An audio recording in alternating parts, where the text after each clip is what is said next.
समझदार इंसान वो नहीं होता, समझदार इंसान वो नहीं होता जो ईंट का जवाब पत्थर से दे। समझदार इंसान तो वो होता है जो फेंकी हुई ईंट से भी आशियाना बना लेता है। हेलो गाइस, कैसे हैं आप लोग? तो आज हम बात करेंगे दर्पण सूत्र के बारे में। उसके पहले थोड़ा सा बात करेंगे हम लोग चिन्ह परिपाटी क्या होती है, साइन कन्वेंशन, क्योंकि यहाँ पे चिन्ह परिपाटी का यूज़ है। तो सबसे पहले आप डालेंगे हेडिंग साइन कन्वेंशन यानी कि चिन्ह परिपाटी। चिन्ह परिपाटी, चिन्ह परिपाटी यानी कि साइन कन्वेंशन,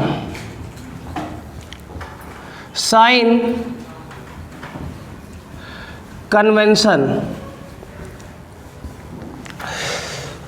सबसे पहले इसमें बात करेंगे हम लोग, ये नियम आपके लेंस दर्पण दोनों प्रकार के दर्पण के लिए है, ठीक है। तो दोनों प्रकार के दर्पण देखो, चाहे उत्तल हो या अवतल हो, अवतल उत्तल दर्पण और लेंस, इन सभी के लिए चिन्ह परिपाटी होगा। ये पहला नियम ये है इसमें कि अगर हम आपतित किरण की दिशा में दूरी को मापते हैं, सबसे पहला पॉइंट ध्यान देंगे इसमें कि सभी दूरियां ध्रुव से मापी जाएंगी। कहाँ से? दर्पण के पोल से। दर्पण में पोल होता है और लेंस में जो है प्रकाशिक केंद्र होता है बीच में। दर्पण में जैसे यहाँ ध्रुव होता है, पोल होता है, वैसे ही अगर ये लेंस होता तो लेंस में इसका प्रकाशिक केंद्र होता है बीच में। तो लेंस में प्रकाशिक केंद्र से, ऑप्टिकल सेंटर से, ओ से, और दर्पण में जो है ध्रुव से मापी जाएंगे। तो सबसे पहला पॉइंट लिखेंगे आप, पॉइंट नंबर 1 नोट करिए। सभी दूरियां दर्पण के ध्रुव, सभी दूरियां दर्पण के ध्रुव और लेंस के प्रकाशिक केंद्र से मापी जाती हैं। सभी दूरियां दर्पण के ध्रुव और लेंस के प्रकाशिक केंद्र से मापी जाती हैं। सभी दूरियां लेंस के ध्रुव, दर्पण के ध्रुव और लेंस के प्रकाशिक केंद्र से मापी जाती हैं। पहला point. All distances measured from pole of mirror and optical centre of lens. All distances measured from pole of mirror and optical centre of lens. ये पहला पॉइंट हो गया कि सबसे पहले जो डिस्टेंस मापी जाएगी, कहाँ शुरुआत करेंगे? दर्पण में ध्रुव से और लेंस में प्रकाशिक केंद्र से शुरुआत करी जाएगी। ये पहला पॉइंट हो गया। अब दूसरा पॉइंट ये है कि आपतित किरण की दिशा में मापी गई दूरी धनात्मक। दूसरा पॉइंट लिखेंगे, आपतित किरण की दिशा में, आपतित किरण की दिशा में मापी गई दूरियां धनात्मक,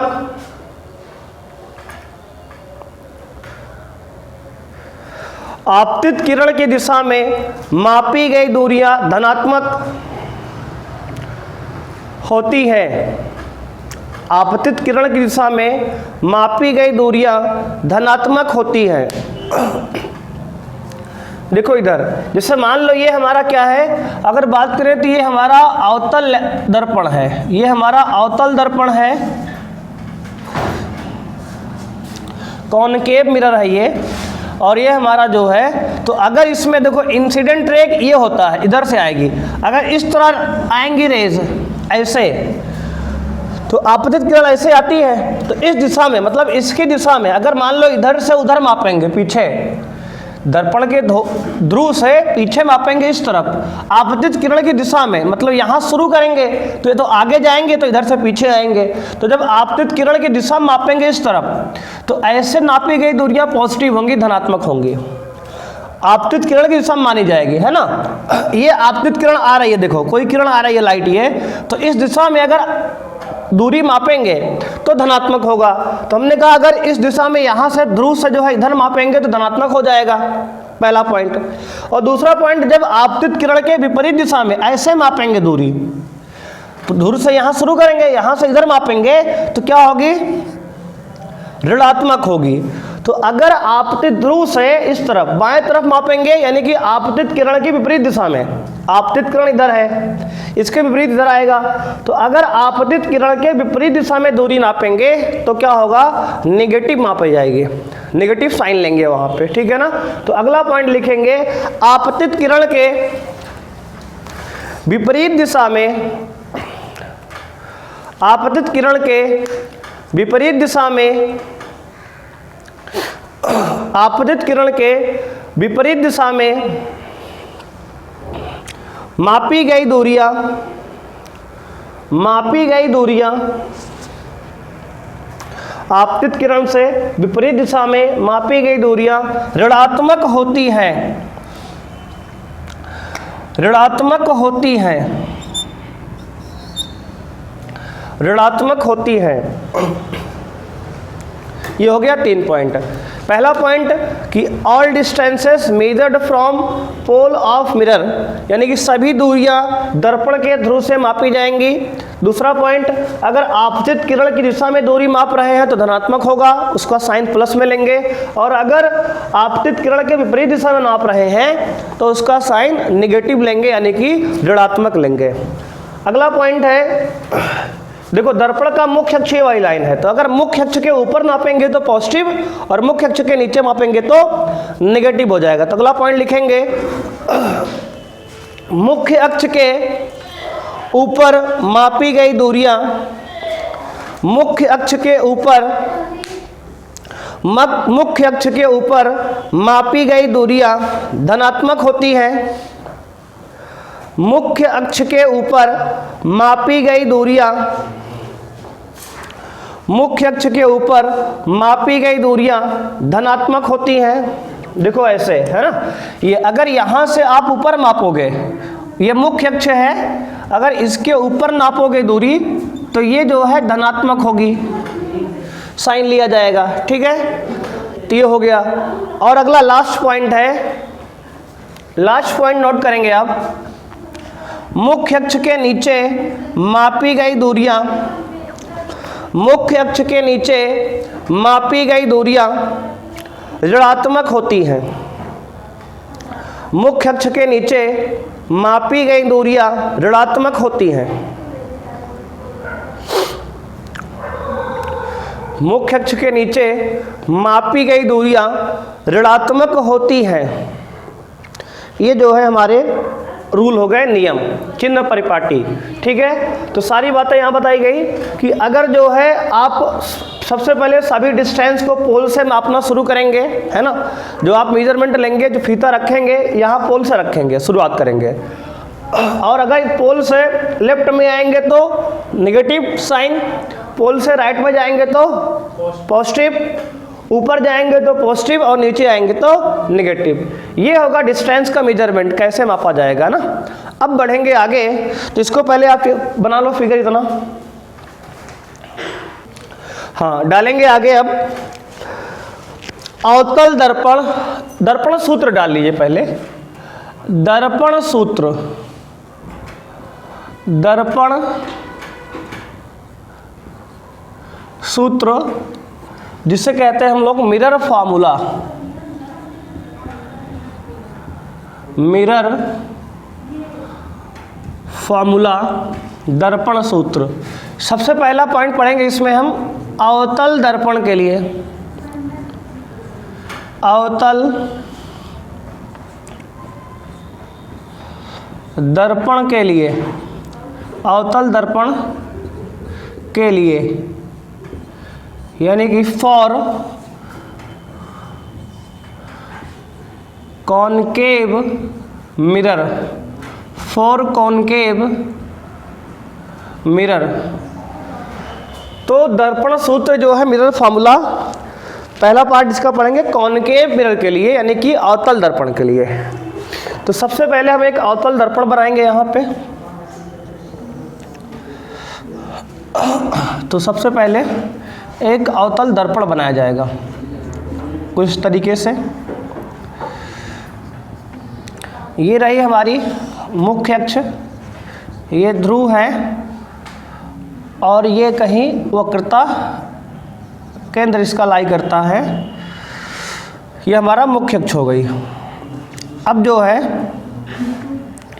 क्या करेंगे, ध्यान देंगे आप, एक हमने अवतल दर्पण बना लिया, मुख्य अक्ष ले लिया, और हमने क्या किया, यहाँ पे आपका वक्रता केंद्र है। अब कहीं भी एक क्या करते हैं, वस्तु लेते हैं। मान लो हमने एक वस्तु यहाँ ले लिया O, ठीक है, एक वस्तु हमने यहाँ ले लिया O। अब क्या करेंगे, O से एक प्रकाश किरण डालेंगे। क्या डालेंगे, O से एक प्रकाश किरण डालेंगे। तो हमने मान लो O से ये प्रकाश किरण डाल दिया इस तरह कुछ। ये जो है एक प्रकाश किरण, थोड़ा सा बढ़ा लेते हैं इसको, O से एक प्रकाश किरण हमने डाल दिया। ये मान लेते हैं ये जो है OM है। क्या है, O से दर्पण को M मान लेते हैं, मिरर है, तो ये हम पॉइंट दे दिए OM। और ये परावर्तन के पश्चात कुछ इस तरह से मान लो गई है किरण, तो ऐसे पास हो गई है ये कुछ इस तरह से। ये किरण हमारी परावर्तन के पश्चात कुछ ऐसे गई है, मान लेते हैं। ये हो गया हमारा एक किरण। तो ये हो गई कुछ, हमने देखो यहाँ से O से M पर एक प्रकाश किरण डाला, O से M की ओर, परावर्तन के पश्चात ये मान लो यहाँ से गई, किसी बिंदु से गई अपना, ठीक है। अब हमें इमेज यानी कि प्रतिबिंब बनाने के लिए कम से कम 2 किरण की आवश्यकता होती है। एक किरण तो आपने यहाँ से डाल दिया, दूसरा किरण अभिलंब परावर्तन आपको हमने बताया था कि 90 डिग्री पे डाल सकते हैं, और जब 90 डिग्री पे डालेंगे तो सेम उसी डायरेक्शन में लौट आती है। तो यहाँ पे डाल देते हैं बिल्कुल मुख्य अक्ष से समांतर, मतलब मुख्य अक्ष पर ही डाल देते हैं। अगर दूसरी किरण हम मुख्य अक्ष पे डालेंगे तो होगा क्या, देखो इस तरह जाएगी और पुनः टकराकर वापस आ जाएगी, है ना। देखो ये गई प्रकाश किरण, और ये गई और ये वापस आ गई ऐसे ही। तो एक किरण कहाँ डाला हमने, O से M पर डाला, जो इस तरह से यहाँ से टकरा के वापस गई।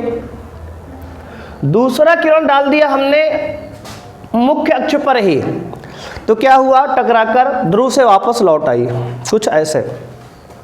अब बताओ दोनों रेस कहाँ मिल रही है टकराने लौटने के बाद, यहाँ पर इस बिंदु को हमने दे दिया I नाम, और यही क्या है आपका दर्पण का प्रतिबिंब है। I क्या है, प्रतिबिंब बन गया। कैसे बनता है प्रतिबिंब, जब कभी 2 किरणें परावर्तन के पश्चात कहीं बिंदु पे आके मिलती हैं या मिलती हुई प्रतीत होती है, तो आपका बन जाता है प्रतिबिंब। तो आप ध्यान से देखोगे, देखो ये यहाँ से गई और टकरा के यहाँ से पास हुई, और ये किरण ऐसे गई और टकरा के वापस लौट आई। तो दोनों यहीं पर आग तो मिली, परावर्तन के पश्चात I पर मिली, तो I ही क्या है, दर्पण का प्रतिबिंब बन गया, अब इमेज बन गया। अब क्या करेंगे इसको आप, तो करना आपको ये है, अब जो है आपको खींचना होगा अभिलंब, नॉर्मल, है ना।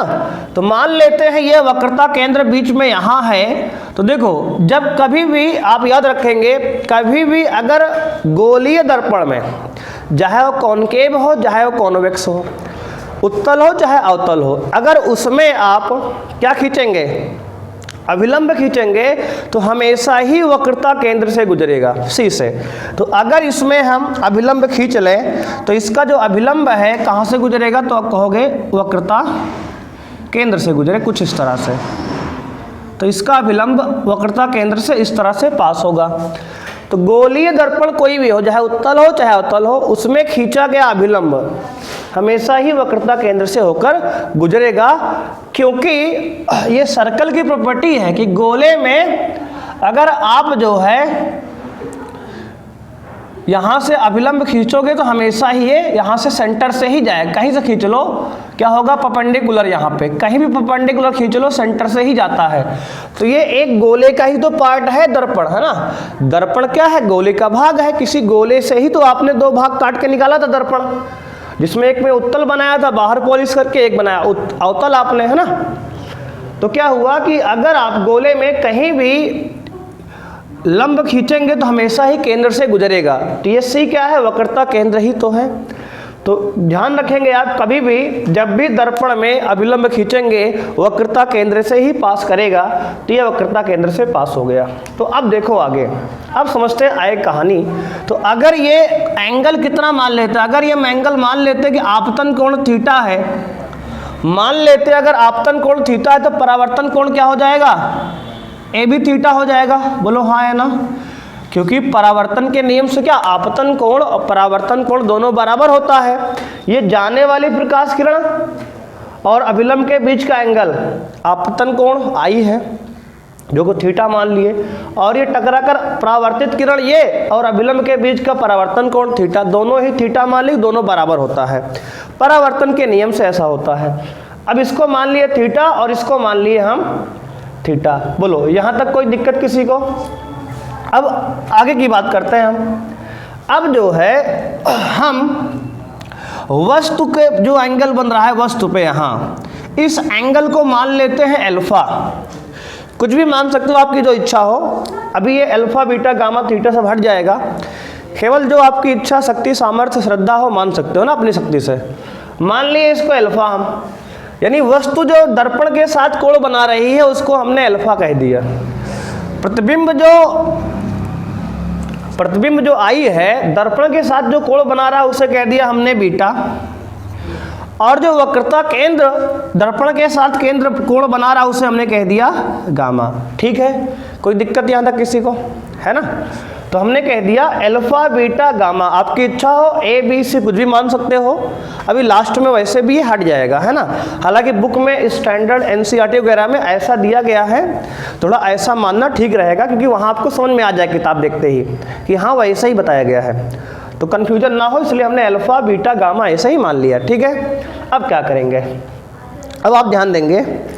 अब जो है देखो, दर्पण के ध्रुव से प्रतिबिंब की दूरी की सूत्र क्या होता है, क्या मानते हैं इसको, दर्पण के ध्रुव से प्रतिबिंब की दूरी को, प्रतिबिंब की दूरी मानते हैं आई को ना, इसको लिखते हैं किससे, V से। दर्पण से प्रतिबिंब तक की दूरी को प्रतिबिंब दूरी कहते हैं, और इसको लिखते हैं V से, इसको हमने लिख दिया V से। ठीक है, अब जो है अगर बात करें आपसे हम कि ये दर्पण के ध्रुव से और वक्रता केंद्र की दूरी को वक्रता त्रिज्या कहते हैं, इसको लिखते हैं कैपिटल R से। ठीक है, दर्पण के ध्रुव से वक्रता केंद्र की दूरी को वक्रता त्रिज्या कहते हैं, इसको कैपिटल R से लिखते हैं, तो लिख दिया हमने। ठीक है ना, कोई समस्या नहीं यहाँ तक। अब यार हमने कहा वस्तु की दूरी क्या होती है, दर्पण के ध्रुव से वस्तु की दूरी स्मॉल u होती है ना, u से लिखते हैं। तो ये सारी वैल्यू हमने यहाँ पे बना ली। ठीक है ना। अब देखो फिर से एक बार, दर्पण के ध्रुव से प्रतिबिंब तक की दूरी को प्रतिबिंब की दूरी कहते हैं, जिसको V से लिखा जाता है। दर्पण के ध्रुव से वक्रता केंद्र की दूरी को वक्रता त्रिज्या कहते हैं, इसको R से लिख दिया हमने। दर्पण के ध्रुव से वस्तु की दूरी को, वस्तु तक की दूरी को, जहां वस्तु रखी होती है वस्तु की दूरी कहते हैं, और इसको हमने U से लिख दिया। ठीक है, यहाँ तक कोई समस्या किसी को नहीं है। ठीक है ना। अब देखो आगे, अब समझना ध्यान से, क्योंकि अब थोड़ा सा यहाँ पे ज्योमेट्री लगने वाली है, तो आप ध्यान समझेंगे। बात ये है कि देखो अब एक ट्रायंगल कौन सा है, अच्छा थोड़ा सा मैथ का कॉन्सेप्ट यहाँ आएगा तो बता देते हैं थोड़ा सा। एक होता है त्रिभुज, त्रिभुज में होता क्या है, अगर कोई त्रिभुज है ये इस तरह से, तो उसमें 3 एंगल हैं और एक एक्सटीरियर एंगल, देखो इस तरह से। तो इसमें एक ये क्या है, बाह्य कोण। अगर ये बाह्य कोण है, ये वाला कोण बाह्य कोण, और ये अंतः विपरीत कोण मान लो ये A है और ये B है, ये A है और ये B है। तो एक नियम हो त्रिभुज का, आपने पीछे पढ़ा होगा कि बाह्य कोण बराबर त्रिभुज के अंतः विपरीत कोण का योग। जानते हो ना कि बाह्य कोण बाह्य कोण बराबर क्या होता है, त्रिभुज के अंतः विपरीत कोणों का योग। ठीक है ना। तो क्या होता है, बाह्य कोण बराबर, यानी कि अगर बाह्य कोण को हम यहाँ पे मान लो कुछ भी कह दे, मान लो x कह दिए, है ना, तुम्हारा वाला नहीं, ठीक है, क्या कह दिए, x कह दिए, तो x बराबर क्या होगा, a प्लस बी होगा। क्या होगा, a प्लस बी। समझ रहे हो कि नहीं समझ रहे हो, बोलो। तो यानी कि बाह्य कोण बराबर त्रिभुज का बाह्य कोण ये x है, तो x बराबर त्रिभुज के अंतः विपरीत कोणों का योग। तो अंतः कोण कौन है, a और b, इसका योग जो होगा इस बाह्य कोण x के बराबर होगा। ये त्रिभुज का थोड़ा सा रूल है जो आपने पिछली कक्षाओं में उम्मीद है पढ़ा होगा, अगर नहीं पढ़ा है तो थोड़ा ध्यान दीजिए इस पे ना। अब बढ़ते हैं आगे, तो इसको मिटा ले, हम समझ गए ना। इसको आप थोड़ा सा नोट कर लेंगे बगल में कि ये रूल होता है, इसको भी लगाएंगे इस सवाल में ना, इस फॉर्मूले में। तो लिखो, रहने दो वहाँ पे, इधर आ जाओ। अब देखो हमारे पास त्रिभुज कौन कौन है, तो ध्यान से अगर आप देखोगे, ध्यान से ना, तो एक त्रिभुज देखो है OMC ये वाला, तो लिखोगे त्रिभुज OMC में, ध्यान से बात को समझना आप, क्योंकि अब त्रिभुज का नियम आ गया। तो त्रिभुज देखो OMC में, इसको यहाँ बना भी देते हैं हम आपके लिए, है? तो ये देखो बना दिए त्रिभुज OMC ये वाला। देखो यहाँ पे एंगल ये अल्फा है, यहाँ पे एंगल ये थीटा है, ये O है, ये M है और ये C है, और ये एंगल यहाँ बाहर वाला क्या है, गामा है। ठीक है, दिख रहा है त्रिभुज OMC एंगल। देखो यहाँ पे अगर हम बाह्य कोण का गुण लगाएं, त्रिभुज के बाह्य कोण का नियम, तो क्या होगा, है ना, गामा बराबर क्या होगा, अल्फा प्लस थीटा होगा, है ना, अल्फा प्लस थीटा होगा। देखो त्रिभुज का बाह्य कोण, देखो बाह्य कोण क्या है, गामा है, गामा बराबर अंदर वाले दोनों कोण का योग, है ना, ऐसा समझो आप, बाहर वाला कोण का बराबर होता है अंदर वाले दोनों कोण के जोड़ के, है ना। तो गामा बराबर क्या हो गया, अल्फा प्लस थीटा, ये बन गया। इसको अभी छोड़ो, है ना, इसको अभी क्या करो, अभी इसको छोड़े रहो। आगे देखो, अब एक त्रिभुज और दिख रहा है क्या, ये वाला CM और I, तो लिखेंगे अगेन त्रिभुज CMI में क्या होगा। देखो त्रिभुज बना लेते हैं पहले थोड़ा सा, ये बना लिए त्रिभुज, ध्यान दोगे आप यहाँ पे। देखो ये है बीटा, ये है गामा और ये है थीटा, दिख रहा है ये CMI, ठीक है ना। देखो CMI, C पर एंगल गामा है, M पर अंदर वाला थीटा है और I पर क्या है, बीटा है। तो यहाँ से अगर त्रिभुज का बाह्य कोण नियम लगाएं तो बीटा बराबर क्या होगा, तो आप कहो गामा प्लस थीटा होगा, बोलो हाँ या ना, ठीक है। तो यहाँ पे हो गया बीटा बराबर गामा प्लस थीटा। अब क्या करोगे आप, अब यहाँ पे आपको करना ये है कि देखो यहाँ भी थीटा है और यहाँ भी थीटा है, तो दोनों जगह थीटा को हम कंपेयर कर लेते हैं। क्या कर लेते हैं, कंपेयर। अगर यहाँ से थीटा का मान निकालें पहले वाले से, तो देखो यहाँ से अगर हम थीटा का मान निकालेंगे पहले वाले से, तो थीटा बराबर होगा, देखो गामा रहने दो अपनी प्लेस पे, अल्फा को इधर लाओ तो माइनस अल्फा, इसको मान लो इक्वेशन नंबर 1, थीटा बराबर गामा माइनस अल्फा यहाँ से हो गया। देखो अल्फा को इधर लाए तो माइनस में अल्फा हो गया, ठीक है। तो इक्वेशन 1 ये हो गया। ऐसे ही यहाँ से अगर हम थीटा का मान निकालेंगे तो थीटा बराबर क्या होगा, बीटा माइनस गामा हो जाएगा, इक्वेशन नंबर 2 हो गया, ठीक है ना। दोनों ही समीकरण से हमने थीटा का मान निकाल लिया। अब बताओ, चूंकि दोनों थीटा तो बराबर ही है और थीटा दोनों जगह है, तो दोनों को बराबर कर देंगे। तो लिख दो समीकरण 1 व 2 से, ध्यान सुनना भाई, समीकरण 1 व 2 से, समीकरण 1 व 2 से, अभी लिखने पर ध्यान ना देना आप, पहले ध्यान सुन लो एक बार ना, समझ लोगे तो खुद से भी लिख पाओगे। और डेरिवेशन इंपॉर्टेंट है, इसका सवाल भी इस पे आएगा, डेरिवेशन पूछता है, तो बहुत ध्यान सुनना इसको। समीकरण 1 व 2 से देखो, यहाँ से थीटा बराबर है गामा माइनस अल्फा, तो यहाँ लिखेंगे गामा माइनस अल्फा, और यहाँ से क्या है बीटा माइनस गामा बराबर बीटा माइनस गामा, ठीक है ना। दोनों को बराबर कर दिए क्योंकि थीटा थीटा तो बराबर ही है, इसको भी हमने बराबर कर दिया इसलिए, है ना। तो यहाँ जब बराबर किया तो गामा माइनस अल्फा बराबर बीटा माइनस गामा आ गया। अब ध्यान से आप आगे की बात सुनोगे। अब देखो, जब गामा को लाएंगे इधर, उधर गामा माइनस में है ना, इधर आएगा तो क्या होगा प्लस में हो जाएगा। तो गामा पहले से एक बार है, दूसरी बार फिर से गामा आ गया। उधर बीटा है, ये माइनस अल्फा उधर जाएगा तो क्या हो जाएगा अल्फा प्लस बीटा हो जाएगा। बोलो कोई दिक्कत है क्या? ये माइनस अल्फा जब आरएचएस में भेजोगे तो आप प्लस का अल्फा हो जाएगा, है ना। बात समझ में आ रही है जी। अब देखो, गामा प्लस गामा जोड़ेंगे तो 2 गामा हो जाएगा बराबर alpha plus beta. Equation number इसको 3 मान लो और अभी के लिए इसको छोड़ो। अब दूसरे पर थोड़ा ध्यान देते हैं और कुछ बातों पर, ठीक है। यहाँ तक बात क्लियर है जी। तो एक बार ऐसा करो, जल्दी से इतना नोट कर लो, फिर ये वाली बात हम मिटाएंगे। हालांकि इसको मिटा ही देते हैं ना, उधर तो लिखे लिए होगे,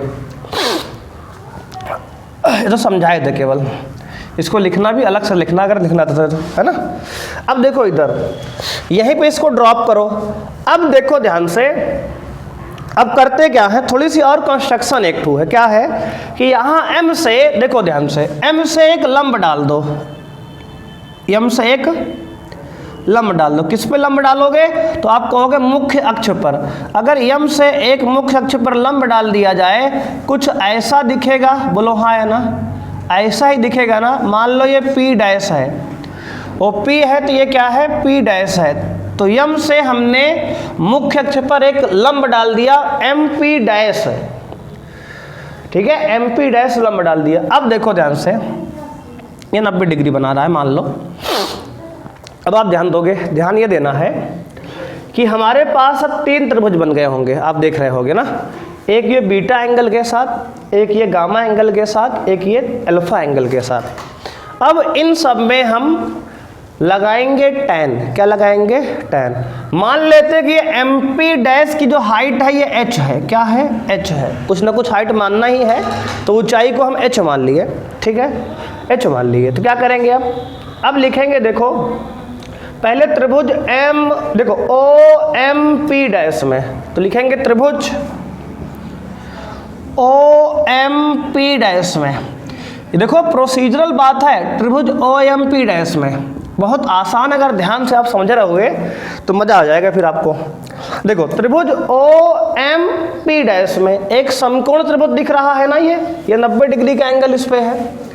तो अगर त्रिभुज OMP डैश में देखोगे तो कौन सा, ये एंगल अल्फा है। तो अगर tan अल्फा निकाले यहाँ पे, तो tan अल्फा क्या होगा, tan थीटा बराबर क्या होता है, लंब बटे आधार, यानी कि परपेंडिकुलर अपॉन बेस, लंब बटे आधार। तो लंब क्या है इसका h, आधार क्या है पूरा, ये आधार ये पूरा है ना, समझ रहे हो ना आप। लंब ये h, आधार ये पूरा यहाँ से यहाँ तक, ठीक है।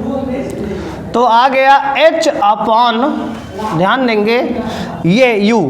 अब बताओ आप u की माइनस u, अभी चिन्ह परिपाटी आपको बताया था हमने, h अपॉन u की माइनस u।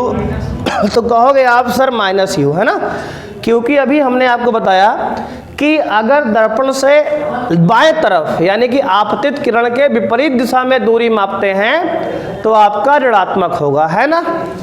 तो क्या हो जाएगा, माइनस u हो जाएगा आपका, h अपॉन माइनस u। चिन्ह परिपाटी का देखो आप नोट करके इस बात को लिख लो, चाहे पूरे प्रकाशिकी में चिन्ह परिपाटी का जरूर ध्यान देंगे, नहीं तो गलत आंसर प्लस माइनस में आता रहेगा। पूरे प्रकाशिकी में जैसा जो नियम बताया गया, चिन्ह परिपाटी अभी लिखवाया हमने, बहुत जरूरी है वो, है ना, उसका देखो इस्तेमाल है। अगर आप प्लस माइनस नहीं देखोगे तो गलती हो जाएगी, फिर प्रूफ सही नहीं आएगा, फिर आप परेशान रहोगे।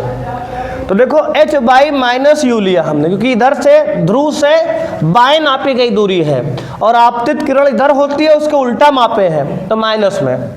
अब ऐसे ही अगर बात करें हम, इसको मान लो, छोड़ो यहीं पे। अब देखो त्रिभुज कौन सा लेते हैं, सी एम पी डैश, तो लिखेंगे त्रिभुज सी एम पी डैश में, तो आप अगर त्रिभुज सी एम पी डैश की बात करोगे तो यहाँ से बेटा आएगा tan गामा बराबर h अपॉन ये वाली दूरी ना, h अपॉन ये दूरी कितना है, r है ना, तो क्या लिखोगे h अपॉन r की माइनस r, तो आप कहोगे माइनस r सर, समझ गए ना, अब तो माइनस लिखना है। अच्छा देखो एक चीज ध्यान देना, हम दूरी यहां से देखो h ये p डैश सी ले रहे हैं, लेकिन हम पूरा ले रहे हैं दूरी, क्यों जानते हो, क्योंकि जो हमारे सिलेबस में दर्पण है उसका द्वारक बहुत छोटा है, तो जो दर्पण इतना बड़ा बनाया गया है आपको समझाने के लिए, ऐसा वास्तव में नहीं है। ये दर्पण बहुत छोटा, लगभग इतना बड़ा ही है दर्पण, ये इतना बड़ा है। अगर ये दर्पण इतना बड़ा होगा, जब यहाँ से लंब डालेंगे तो ये P के पास ही गिरेगा। तो ऐसा मान लेते हैं कि P और P डैश दोनों क्या हैं, एक ही बिंदु पे हैं, और दिख रहा है बड़ा आपको केवल बस, क्योंकि सिलेबस में पूरे दर्पण क्या है, बहुत छोटा है। तो इस बात को हम यही लिख देते हैं, चूंकि दर्पण का द्वारक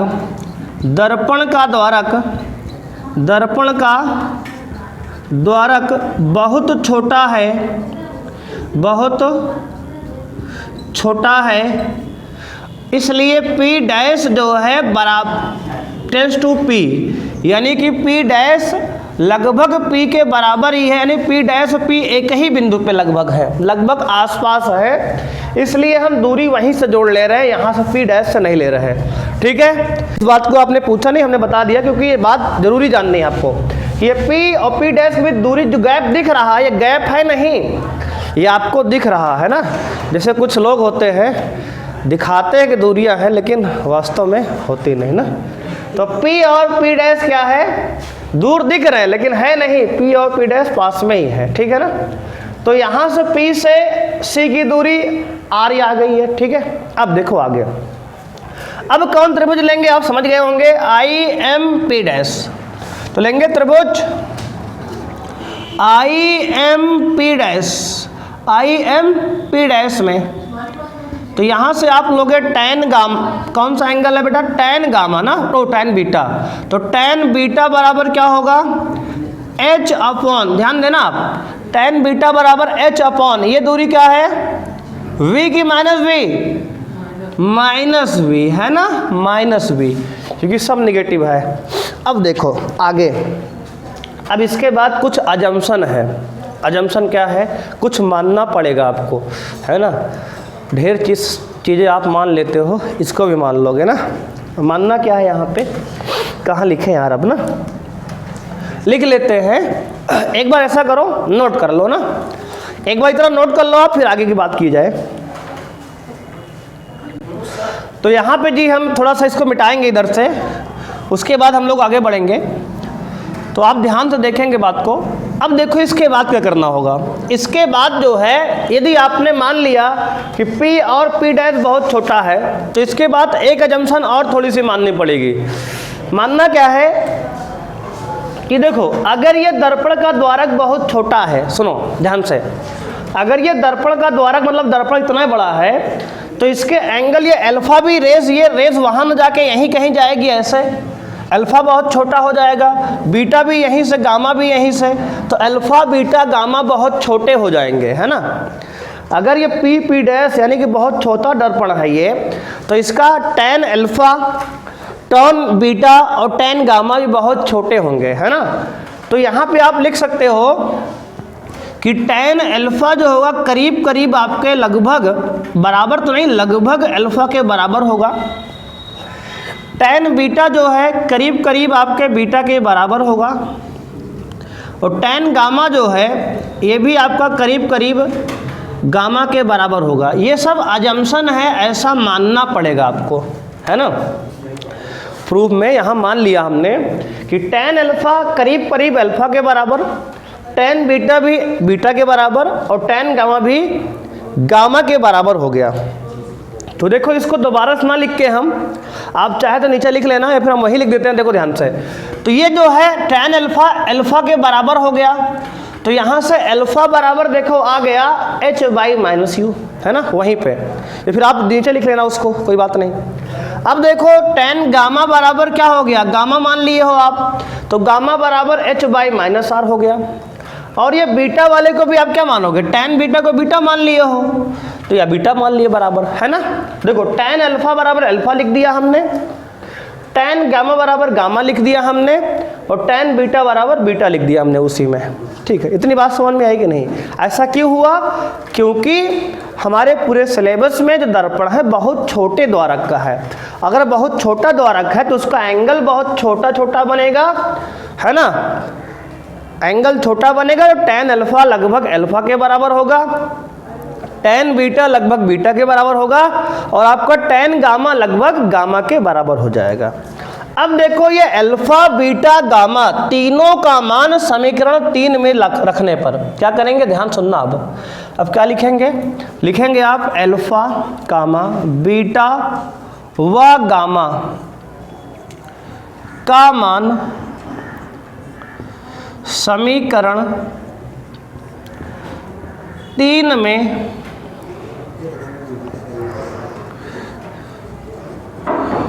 रखने पर, तो अल्फा बीटा गामा सभी का मान हमने क्या किया, समीकरण 3 में रख दिया। देखो 3 क्या है, 2 इंटू बीटा और गामा, तो 2 तो रहेगा इसे as it is into gamma. Gamma की वैल्यू देखो वहां पे क्या है, h/-r, तो रख दो यहाँ पे h/-r, ठीक है, बराबर में। आगे क्या है अल्फा, अल्फा की वैल्यू वहां देखो क्या है, h/-u, ये हो गया h/-u, प्लस बीटा, बीटा की वैल्यू क्या वहां पे है, h/-v। अब देखो आप ध्यान से, तो h सब जगह कॉमन है ना, h सब जगह कॉमन है, तो h से h कैंसिल कर लो, h से ये h कट गए सब, ठीक है। या फिर आप LCM लेके काट लेना, बात वही है।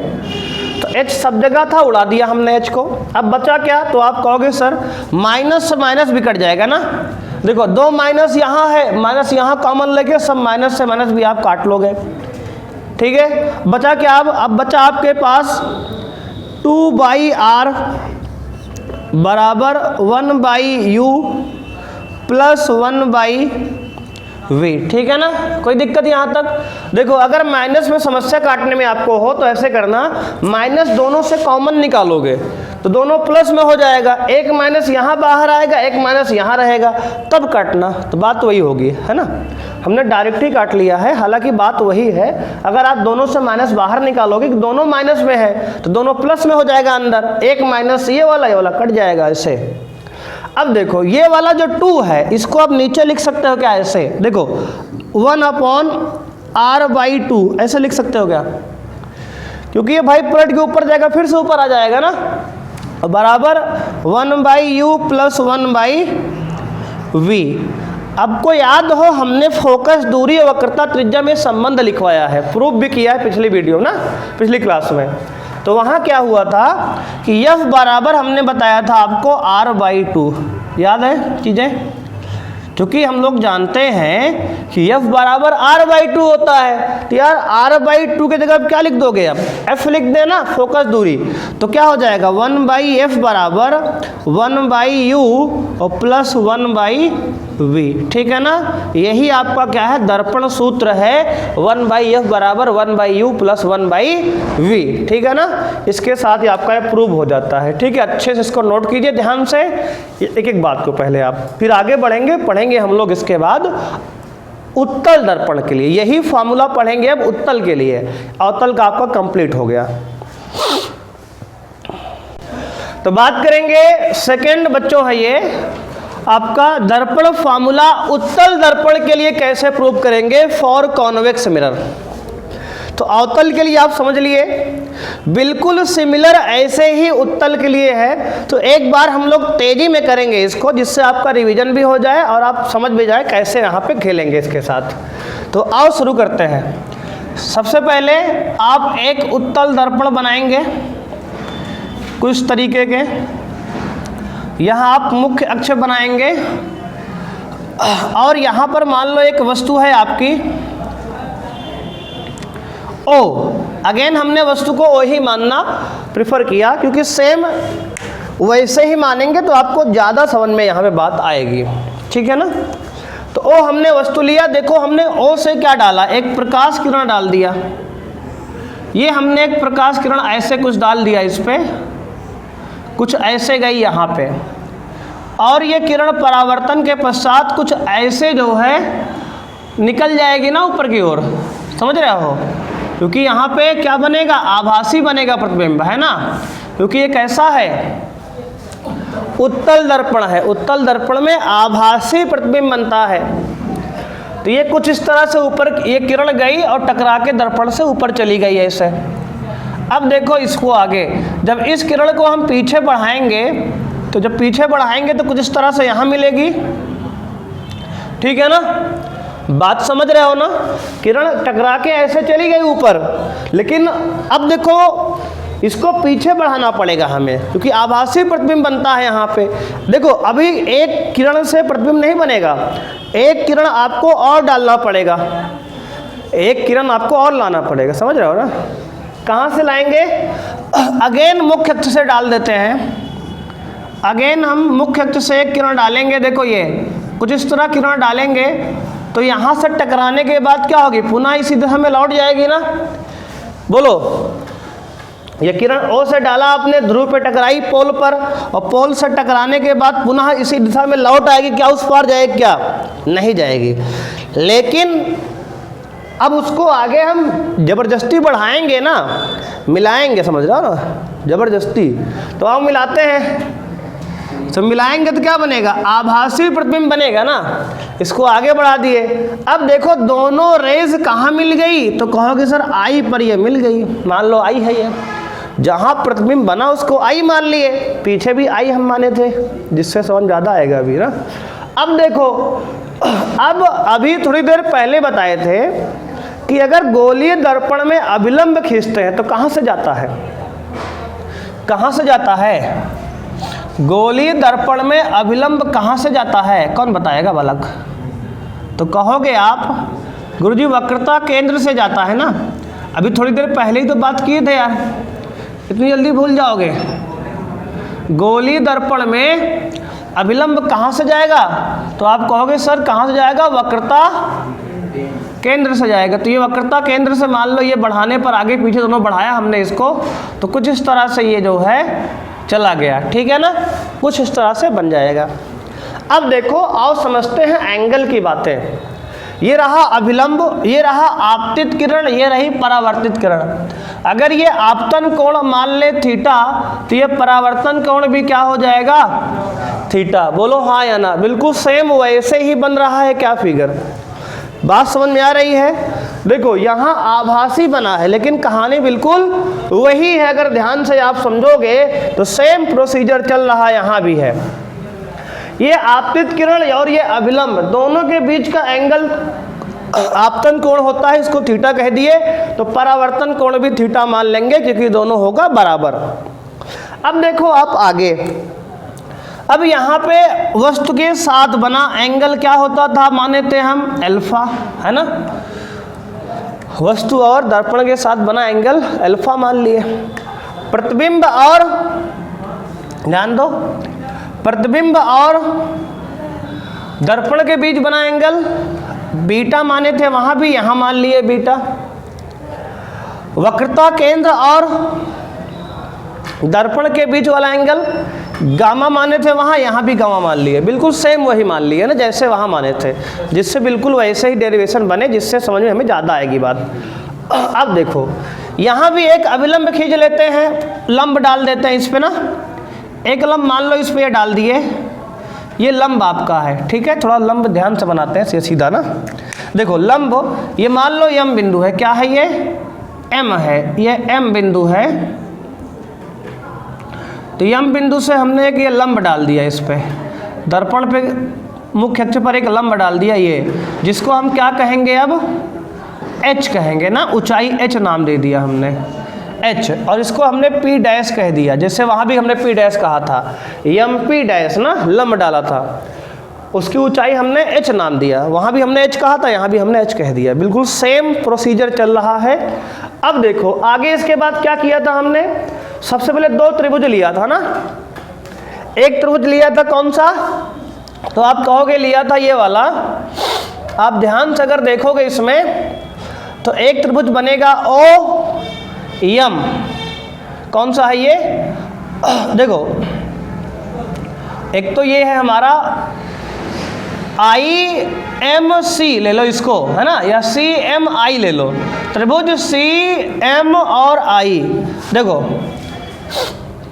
है ना, या इसको भी ले सकते हो आप ओ एम और आई, तो लिखेंगे त्रिभुज ओ एम आई में, ध्यान से अब देखना, देखो त्रिभुज ओ, ये एम ये, और ये कौन सा आई, तो ओ एम आई, इसको थोड़ा सा यहाँ बना देते हैं हम आपके समझने के लिए, जिससे ज़्यादा समझ में आए बात। ये देखो ये रहा आई, ये रहा एम, और ये रहा ओ, ये एंगल अल्फा, ये एंगल बीटा, और ये एंगल थीटा।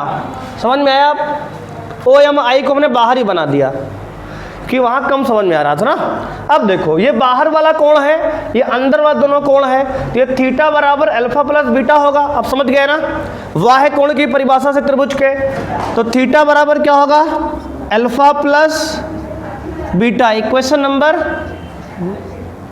1, बोलो समझ में आई कि नहीं बात आई, आ गई ना।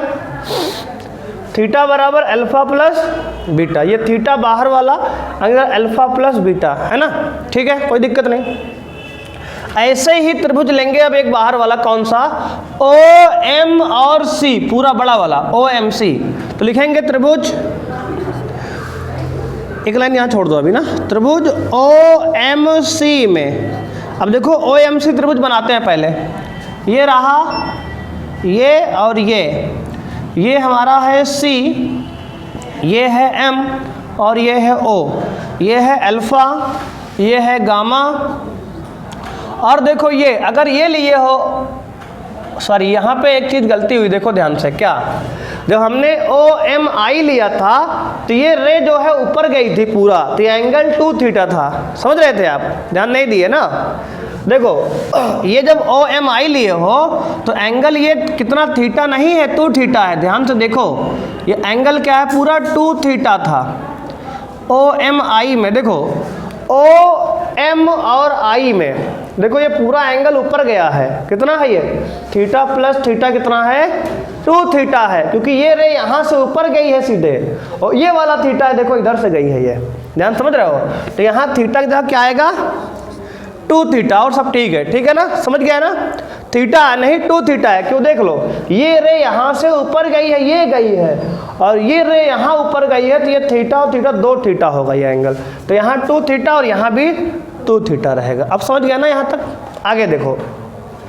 अब अगर ध्यान से आप आगे देखोगे तो देखो ओ एम सी में ये थीटा एंगल ये वाला है, देखो लंब वाला ये गया, लंब ये लंब गया है ना नॉर्मल, तो ये थीटा है, तो यहाँ से क्या होगा, थीटा बराबर होगा अल्फा प्लस गामा, ये थीटा होगा, थीटा बराबर अल्फा प्लस गामा। अब देखो यहाँ से आपको करना क्या है, इसको मान लो इक्वेशन 1, तो माने हो ना, यहाँ पे इक्वेशन 1 ही है, इक्वेशन नंबर ये 2 हो गया, तो अब करो क्या, थीटा का मान समीकरण 2 से समीकरण 1 में रख दो, ठीक है, थीटा का मान समीकरण 2 से समीकरण 1 में रख दो, तो लिखेंगे थीटा का मान समीकरण 2 से समीकरण 1 में रखने पर ठीक है जी, तो क्या होगा, थीटा का मान समीकरण 2 से समीकरण 1 में, है ना, कहाँ रखेंगे, समीकरण 2 से समीकरण 1 में रखने पर, तो क्या हो जाएगा, देखो थीटा का मान यहाँ रखेंगे तो आएगा 2 इंटू देखो थीटा का मान क्या है, अल्फा प्लस गामा, तो अल्फा प्लस गामा बराबर अल्फा प्लस बीटा आगे है। ठीक है जी, देख लो एक बार फिर से।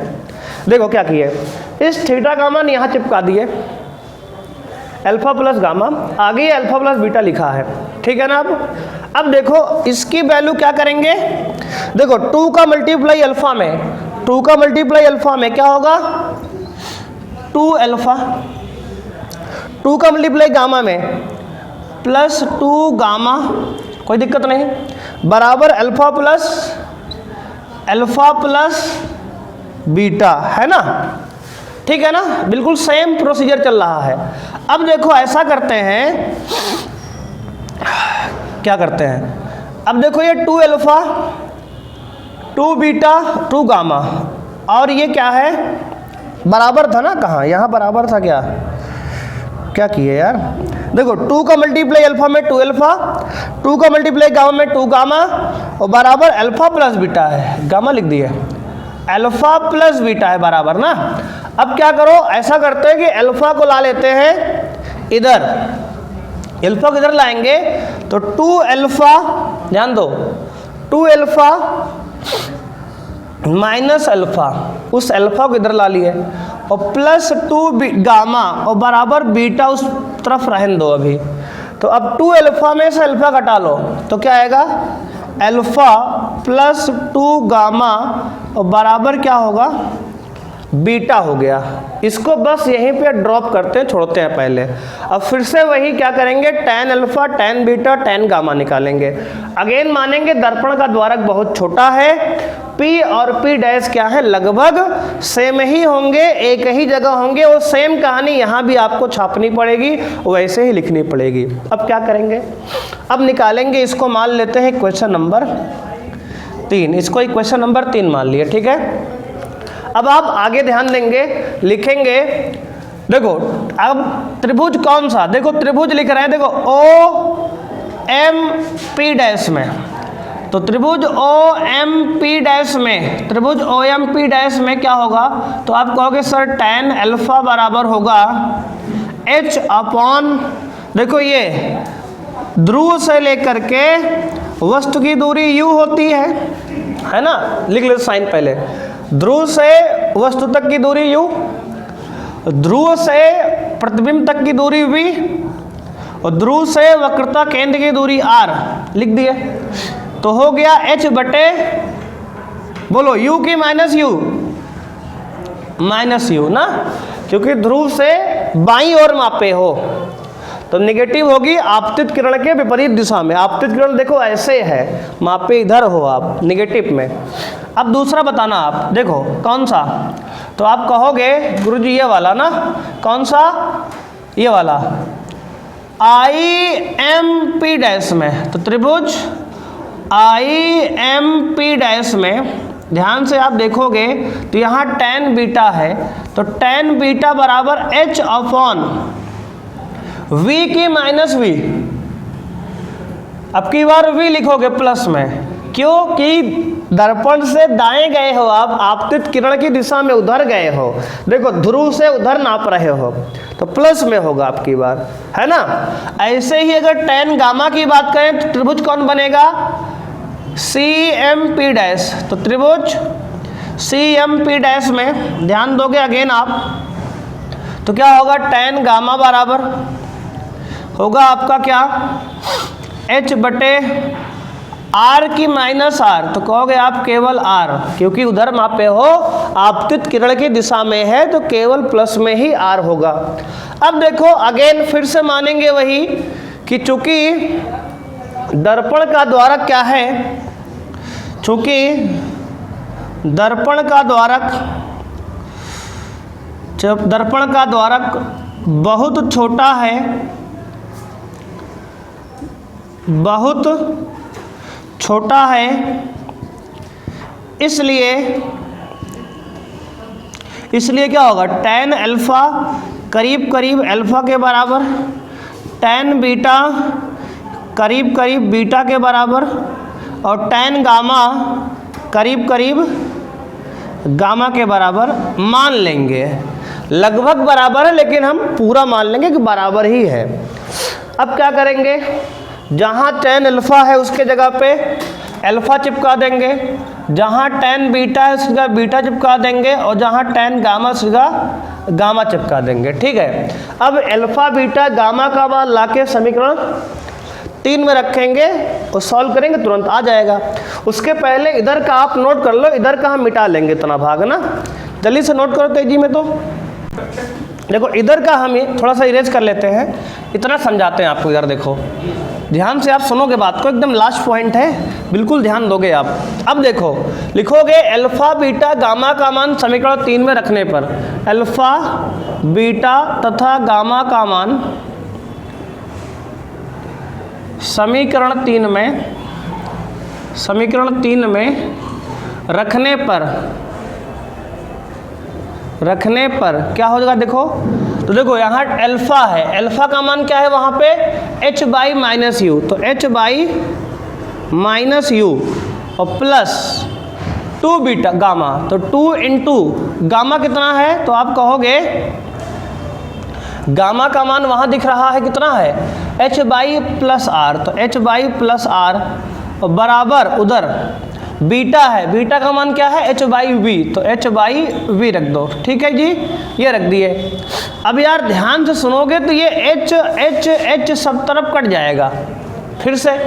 अब देखो ये 1/-u हो गया, इसको उधर भेज दो तो 1/+u हो जाएगा, तो ये 2/r तो यहीं रहने दो, इसी जगह पे 2/r रहने दो।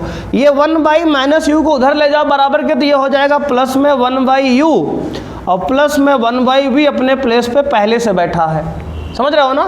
अब देखो 2 को फिर से नीचे लाओगे ना, जैसे पिछली बार किए थे, तो 1/r/2 कर दो, ऐसे लिख सकते हो। अगर पलटोगे 2 को फिर से ऊपर चला जाएगा और बराबर 1/u प्लस 1/v। अब आप ध्यान से सुनोगे तो ध्यान से बात यह है कि 1/r को क्या लिखते हैं, f लिखते हैं ना, क्योंकि हम लोग जानते हैं कि f बराबर r/2 होता है। फोकस दूरी बराबर वक्रता त्रिज्या की आधी होती है फोकस दूरी, तो 1/f यानी r/2 की जगह f लिख दिए, तो 1/f बराबर 1/u और प्लस 1/v, 1/f बराबर 1/u प्लस 1/v। इसी के साथ जो है आपका ये दर्पण सूत्र जो है पूरी तरह से समाप्त होता है। ठीक है, बात समझ में आई? ठीक है, अच्छे से इसको नोट कर लो, उसके बाद क्लास को समाप्त किया जाएगा आज की क्लास को। तो आज जो है आप लोग के लिए 2 लाइन है ना, जाते जाते 2 लाइन सुनाई जाएगी, तैयार हो सुनने के लिए? चलो, है ना। तो 2 लाइन आपके लिए है, ध्यान सुनना है ना, सुन रहे हो ना? चलो आ जाओ, ध्यान सुन लो पहले, ठीक है, तैयार हो? तो कहते हैं, ध्यान सुनना, दिल का हाल बताना नहीं आता, दिल का हाल बताना नहीं आता, हमें ऐसे किसी को तड़पाना नहीं आता, हमें ऐसे किसी को तड़पाना नहीं आता। सुनना तो चाहते हैं हम उनकी आवाज़, सुनना तो चाहते हैं हम उनकी आवाज़, पर हमें कोई बहाना नहीं आता, पर हमें कोई बहाना नहीं आता। ठीक है बच्चों, तो मिलते हैं नेक्स्ट क्लास में। आज के लिए थैंक यू, बाय बाय।